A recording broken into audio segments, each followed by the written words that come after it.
नमस्कार दोस्तों, मैं श्याम गुप्ता जौनपुर से आप सभी का स्वागत करता हूं आपके अपने चैनल ज्योतिष की यात्रा में। और आज का विषय है गुरु चंडाल योग। कुंडली के 1 से 12 घरों में गुरु राहु की युति कैसा फल देती है। लाल किताब में बताया कि ऐसे बच्चे के अंदर निशानियां ये होंगी कि बच्चे को अगर पीट पीट के नीला भी कर दिया जाए, ये बच्चा जो है अपना जिद नहीं छोड़ता। जिद भी 2 प्रकार की होती है दोस्तों।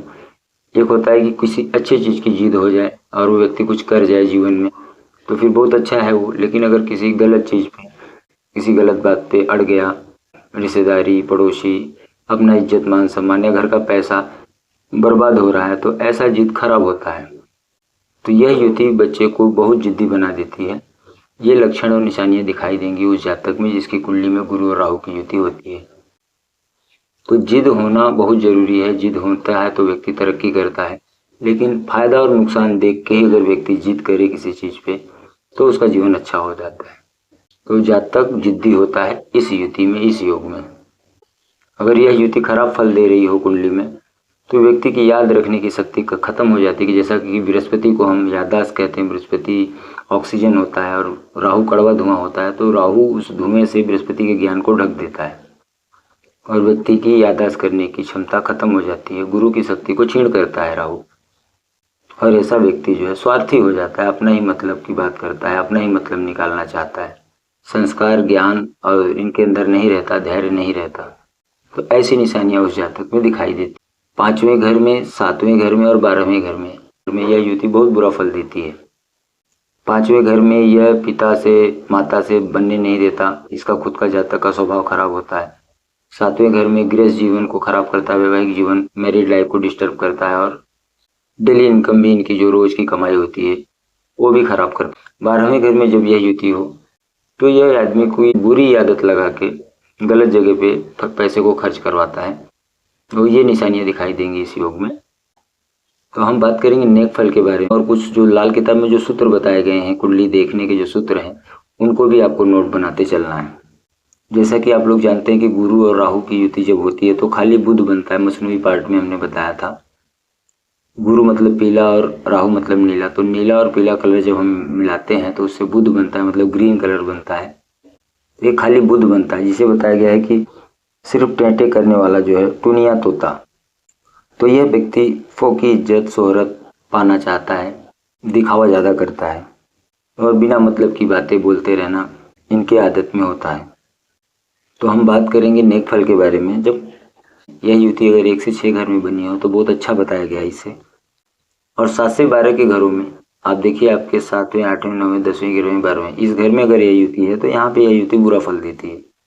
कि अगर 1 से 6 घर में यह युति हो तो व्यक्ति शॉर्टकट से जल्दी ही पैसा कमाना चाहता है, मेहनत नहीं करना चाहता।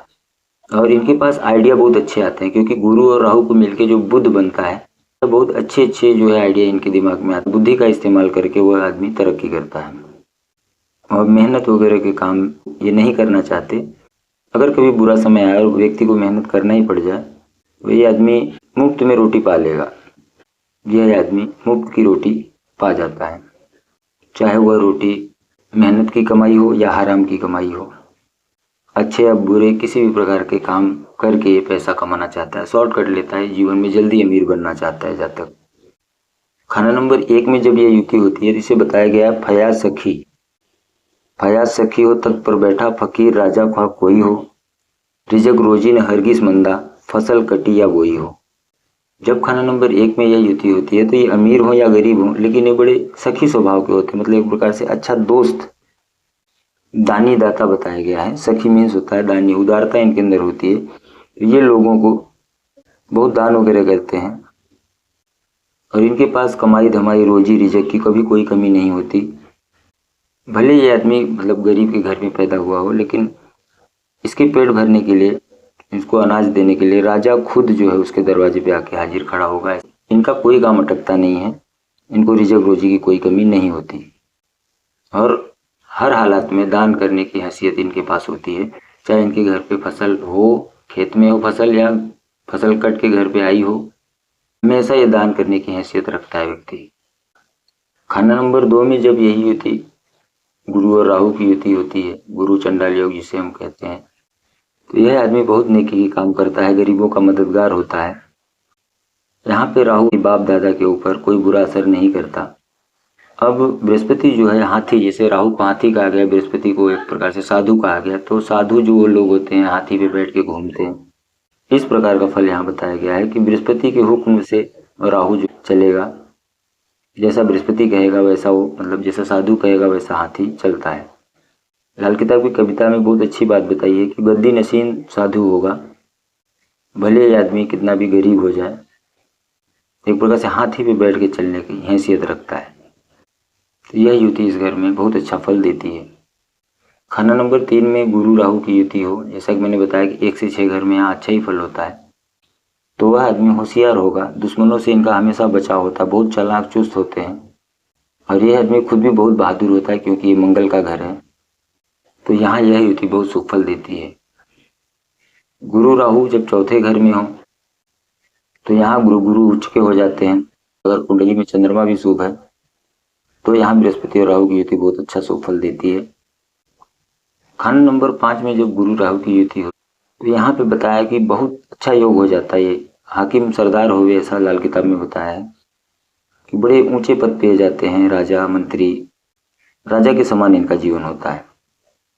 मंत्री वगैरह हो सकते हैं राज्य सरकार में, केंद्र सरकार में, बड़े अच्छे ऊंचे पद पे जाते हैं। गुरु राहु का योग जब 5वें घर में हो तो ये बहुत शुभ फल देती है। आपको ये निशानियां दिखाई देंगी, आप किसी की कुंडली देखते समय ये पूछ सकते हैं।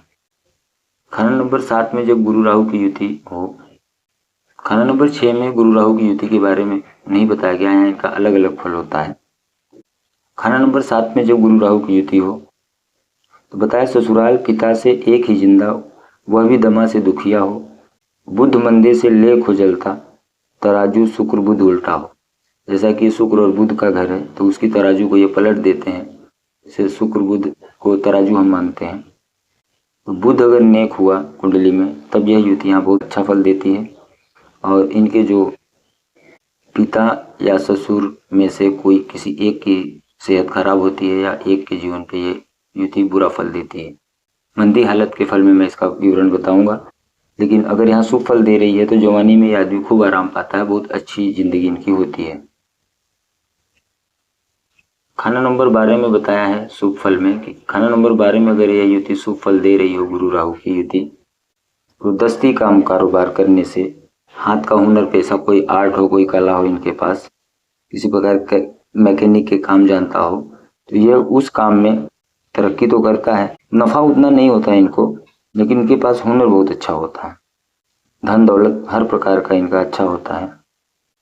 जब दोनों की युति होती है तो जैसे मैंने बताया कि खाली बुध बनता है, खुले आकाश की तरह किस्मत का हाल होगा इनका। बुध को खाली आकाश कहा गया है, उसमें जो है राहु बृहस्पति का कोई झगड़ा नहीं होगा।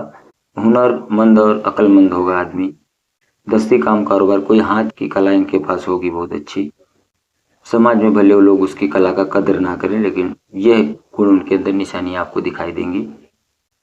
बाकी जैसे 6वें घर, 9वें घर, 10वें 11वें घर में यहाँ पे यह युति जो है अपना अलग अलग फल देती है। दोनों ग्रह जो है अपना अलग अलग अपनी दशा अंतर दशा में अपना फल देते हैं। शुभ होंगे तो शुभ फल देंगे, अशुभ बैठे होंगे तो अशुभ फल देंगे। अब हम बात करेंगे जब गुरु राहु की युति मंदा फल दे रही हो, तो दूसरे घर में बताया कि दूसरे और 12वें घर में, दूसरे और 12वें घर में यह युति तो ठीक ठाक है, अच्छा रहता है। यहाँ राहु चुप रहता है क्योंकि दूसरा घर बृहस्पति का है और 12वां घर भी बृहस्पति का है, यहाँ राहु चुप रहता है। लेकिन बाकी के घरों में जो है, बाकी दूसरे और 12वें घर को छोड़ के बाकी के किसी भी घर में यह युति बनी हो, तो इस जातक के 8 से 12 साल उम्र में जब यह बच्चा पहुंचता है 12वें साल तक, तो इसके घर में जो सोना होता है वो पीतल के भाव बिक जाता है। मतलब सोने के ऊपर राहु अपना नीलापन छोड़ता है। राहु जैसे कि नीला है, तो आप देखे होंगे कि सोने को तो उतना, सोना जो भी गोल्ड होता है इसमें राहु कुछ नहीं कर पाता। बाकी लोहे को जंग लगा देता है, एल्युमिनियम को भी खराब करता है, चांदी को भी नीला कर देता है और पीतल को पीला कर देता है, तांबे को काला कर देता है। तो यहाँ पे जो है जब बच्चा 12 साल की उम्र में पहुंचता है तो उनके घर में सोना भी पीतल होने लगता है। और जो साधु होता है, जैसे मतलब गुरु को साधु कहा गया, तो वो भी चोर के जैसा बर्ताव करेगा। मतलब जो राहु है वो कड़वा धुआं है, तो वो बृहस्पति के जो संस्कार को सब खत्म कर देता है, संस्कार को, अध्यात्म को ये खत्म कर देता है। और 12 से 16 साल की उम्र में जब वो बच्चा पहुंचता है तो उसके पिता को जो है सांस से संबंधित कोई समस्या, दमा या जिसमें कोई नकारा हो जाए, इस प्रकार से ये समस्या दिखाई देने लगती है। तो इस उम्र में इस प्रकार की निशानियां दिखाई देगी। बुजुर्गों पे, जो घर के बुजुर्ग होते हैं, बृहस्पति जिसे बुजुर्ग कहा जाता है, तो बुजुर्गों के ऊपर ये इसका मंदा फल दिखाई देने लगता है। और 42 साल की उम्र में सोने की चोरी होना, सोना गुम हो जाना, या बृहस्पति संबंधित जो रिश्तेदार होते हैं उनके ऊपर इसका बुरा असर दिखाई देने लगता है। दमा, टीबी, सांस के रोग। तो कुंडली में जब गुरु राहु की युति हो, दूसरे और 12वें घर को छोड़ के बाकी किसी भी घर में मंदा फल दे रही हो, जैसा बताया कि साधु होता है बृहस्पति और हाथी होता है राहु। फकीर की कुटिया में या साधु की कुटिया में हाथी घुस जाए, इस प्रकार से ये उसको उजाड़ देता है पूरी कुटिया को। कहने का मतलब बुजुर्गों को सांस के रोग, दमा के रोग या जिस्म नकारा हो जाए, इस प्रकार से बृहस्पति के मुतल्लिका जो भी संबंधित जो रिश्तेदार हैं, उससे संबंधित जो भी काम है उस पे, जैसे सोने की चोरी होना और बुजुर्गों का जिस्म नकारा हो जाए, उनको सांस दमा का रोग हो, यह असर दिखाई देने लगता है जब यह युति बुरा फल दे रही होती है। इसमें बताया कि पिता की उम्र और धन दौलत के ताल्लुक में वही मंदा असर ये देने लगता है यह युति, जो राहु खान नंबर 11 में मैंने बताया था। तो आप वो वीडियो जाके देखेंगे तो वो भी उपाय आपको कर लेना है। मैं उपाय भी बताऊंगा इसका कि क्या उपाय करने से यह युति शुभ फल देने लगती है। तो वीडियो को आप ध्यान से देखें और लॉ को समझते चलें कि गुरु राहु की युति को देखने के लिए कौन से सूत्रों का ध्यान देना है। अगर ये युति बुरा फल दे रही है तो लाल किताब में जो उपाय बताए गए हैं कि केतु के उपाय से राहु का मंदा असर दूर होगा। जिस्म पर सोना कायम करना, जैसा कि राहु 11 में मैंने बताया था, कान में सोना पहने। इसमें क्या होता है कि फिर ये केतु के ऊपर इसका मंदा असर जाता है। संतान से संबंधित कोई भी कष्ट आ रहे हैं, संतान को रोग है, तकलीफ है, संतान की शादी से संबंधित, संतान से संबंधित किसी प्रकार की चिंता है, तो इनको केतु का उपाय करना चाहिए। और चंद्रमा की उपासना, सभी ग्रहों की माता चंद्रमा है, तो यहाँ पे हम चंद्रमा की मार्फत इसका उपाय करेंगे। चांदी की डिब्बी में चावल भर के मोती लेके माँ से आशीर्वाद के रूप में माँ का पाँव पड़ के अपने पास रखें, तो यहाँ पे चंद्रमा का उपाय हो जाता है। और 2 रंगा पत्थर होता है, काला सफेद हकीक जिसे बोलते हैं। काला सफेद हकीक लेके उसे चांदी की अंगूठी में बनवा के अपनी मध्यमा उंगली में, जो मध्यमा उंगली होती है, इस उंगली में पहनना चाहिए। और रोज जो है गाय के जूठे पानी से उसे धोएं। बनवा लिया आपने, एक बार धो के उसको पहन लिया, फिर उसके बाद फिर दूसरे दिन गाय के जो जूठा पानी है उसमें उसको डाल के उसको धो के फिर पहन लिया। ऐसे 43 दिन लगातार गाय के जूठे पानी से धोना। अगर गाय नहीं है तो गाय का जूठा पानी बोतल में भर के लाएं, रोज उस पानी से उस अंगूठी को धोएं, निकाल के उसके बाद फिर पहन लें। इस प्रकार से जो है इसका उपाय 43 दिन करें, तब इस युति का जो बुरा प्रभाव होता है वो खत्म हो जाता है। और 43 दिन हो जाने के बाद भाई में, भतीजों में मीठे बतासे का दान करना, मीठा बांटना बहुत जरूरी होता है, तब यह युति अच्छा फल देने लगती है। अगर यह युति की कोई भी निशानियां, बुरी निशानियां, मंदी हालत आपको दिखाई दे रही बच्चे में, जिदपन है बच्चे में, तो इसका एक ही उपाय मैं आपको सबको बता रहा हूँ, बहुत अच्छा उपाय है। 43 दिन लगातार 500 ग्राम जौ ले लें और उसे दूध से धोएं। रोज का 500 ग्राम जौ लेना है, उसे दूध से धोना है, चंद्रमा से उसे धोना है। जो राहु का जो नीलापन है, जो सोने पे चढ़ के बृहस्पति के असर को खराब कर रहा है, ज्ञान, संस्कार, इस चीजें खराब हो रही हैं, धैर्य नहीं रह गया बच्चे में, बच्चा जिद्दी हो गया, तो ये सारी चीजें ठीक हो जाती हैं। तो 500 ग्राम जौ को दूध से धो के जल प्रवाह करना है, इसे 43 दिन लगातार इसे करना है। और उसके बाद 500 ग्राम जौ को दूध से धो के लाल सूती कपड़े में लपेट के अपने घर के अंधेरे कमरे में कहीं पत्थर के नीचे उसे दबा दें। तो यह उपाय कर लें और अपने जीवन को सुखी करें। अभी मेरे पास लेटेस्ट में कोई एक जन की कुंडली आई थी, वो बच्चे की आदत ऐसी थी, ऐसे ऐसे सवाल करने लगा, मैं समझ गया इसकी गुरु राहु की युति है, इसका धैर्य, संस्कार सब खत्म हो चुका है, इसलिए यह बच्चा ऐसी बात कर रहा है। जैसा कि मैंने बताया था कि 1 से 6 घर में यह युति हो तो बहुत अच्छा फल देती है। आदमी दोनों जहान का मालिक होगा। ईश्वर की मदद और दुनियावी साथीदारों की मदद इसको बहुत अच्छी मिलती है, और इसकी गृहस्थी बहुत अच्छी होती है। इनका सलाह लेना बहुत अच्छा होता है।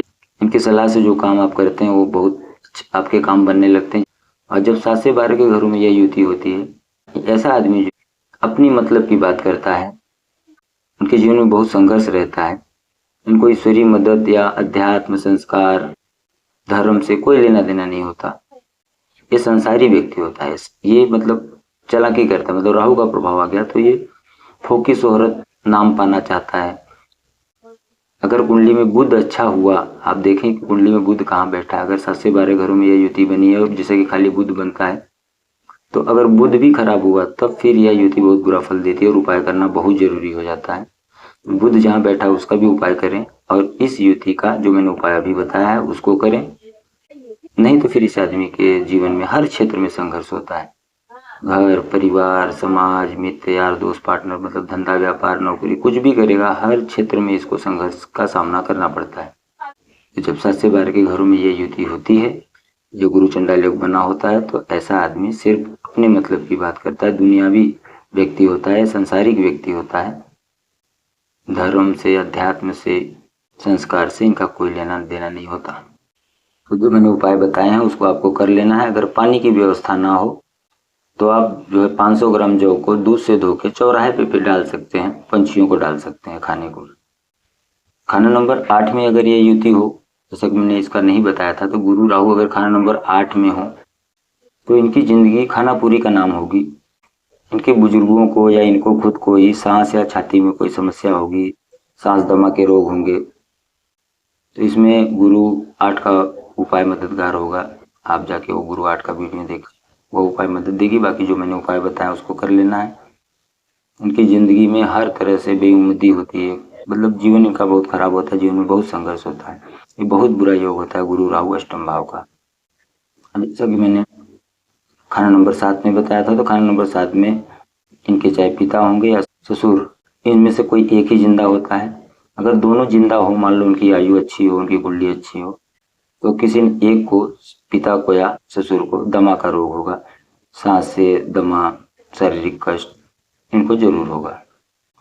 खाना नंबर 5 में जब यहाँ युति मंदा फल दे रही हो तो निशानियां क्या दिखाई देंगी कि यहाँ पे जो है संतान से संबंधित इनको जो है परेशानी होगी, संतान को लेकर कोई चिंता बनी रहेगी, उससे, उसके शादी से या उसके स्वास्थ्य से संबंधित या पढ़ाई से संबंधित या संतान का ना होना, किसी न किसी प्रकार से संतान को लेकर यहाँ पे समस्या बनी रहती है। तो जिसका ये है तो आप वो उपाय जो मैंने बताया है, अगर ऐसी निशानियां मिल रही हैं तो वो उपाय जाके आपको कर लेना है दोस्तों। खाना नंबर 3 में यह युति जो बुरा फल देती है, तो यहाँ पे बताया कि बुध और केतु का हाल यहाँ खराब करता है। 34 साल उम्र तक इनका मंदा फल होता है। जिसे तीसरा घर बुध का होता है, तो यहाँ बहन बेटी बुआओं का बुरा हाल होता है। व्यापार वगैरह करें तो ना नहीं चलता है। संतान से संबंधित परेशानी से केतु को खराब करता है, तो संतान से संबंधित परेशानी हो, संतान को कष्ट हो, अपने जोड़ों में दर्द हो, सर्वाइकल प्रॉब्लम हो। खाना नंबर 2 में यह युति हो और अच्छा फल ना दे रही हो, कब नहीं देती, जब खाना नंबर 2 में यह युति हो और 8 में बृहस्पति के दुश्मन हो, बुध और शुक्र, तो यह बुरा योग हो जाता है। तो इनको, बुजुर्गों को परेशानी रहेगी, धन की तंगी रहती है, संतान में देरी होती है, संतान के कष्ट होंगे, औलाद के विघ्न होंगे, संतान नहीं होती, तो इसका उपाय इनको कर लेना चाहिए जो मैंने अभी उपाय बताया है। अधिक जानकारी के लिए आप अपनी कुंडली दिखा सकते हैं। तो जैसा कि मैंने बताया कि गुरु राहु की युति जिद्दी पना का योग है। व्यक्ति जिद्दी होता है। जिद 2 प्रकार का होता है, कोई जिद आपको तरक्की दिला सकती है, कोई जिद आपके जीवन को नुकसान कर सकती है, आपका जीवन तबाह कर सकती है। अगर आपको अपनी कुंडली का संपूर्ण विश्लेषण कराना है तो फिर आप मेरे इस नंबर पर संपर्क करके अपनी कुंडली का संपूर्ण विश्लेषण करा के उसका उपाय ले सकते हैं। तो आशा करता हूँ कि वीडियो में दी गई जानकारी आपको अच्छी लगी होगी। तो ठीक है दोस्तों, मिलेंगे अगली वीडियो में, बात करेंगे गुरु और केतु की युति के बारे में।